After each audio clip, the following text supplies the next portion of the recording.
আরে এখন জানোনি, এখন আমি তাড়াতাড়ি করে এই কেকটি খেয়ে ফেলি। আহ কি মজা, দারুণ খেতে লাগে। এখন এই জায়গায় স্প্রে করে স্টিকার লাগিয়ে দিই, তাহলে আর কিছু বোঝা যাবে না। আচ্ছা, এই কাজ হয়ে গেছে। এখন তাড়াতাড়ি নিজের জায়গায় চলে যাই। এটা এখানে রেখে দে। আরে এটা কি হলো? মোটু একা একা কেক খেয়ে ফেলেছে।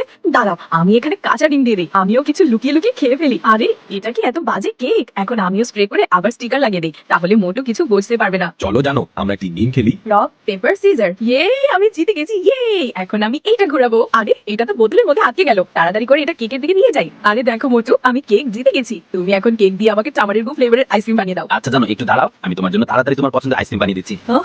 মোটু আইসক্রিম বানাতে ব্যস্ত আছে, আমি তাড়াতাড়ি এই বিস্কুট খেয়ে ফেলি। আহ কি মজাদার খাবার।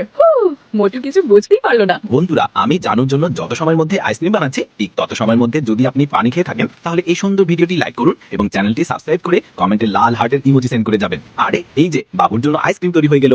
জানো, এই নাও, তোমার জন্য তাড়াতাড়ি করে আইসক্রিম বানিয়ে রেডি করে ফেলেছি। এই নাও, এখনই খেয়ে নাও। আরে মোটু, এই আইসক্রিমটি তুমি খাও। আরে না জানো, এটা তোমার জন্য, তুমি খাও। আরে না না মোটু, এই নাও, এটা তুমি খাও। আরে বাপরে, আমি মরে গেলাম।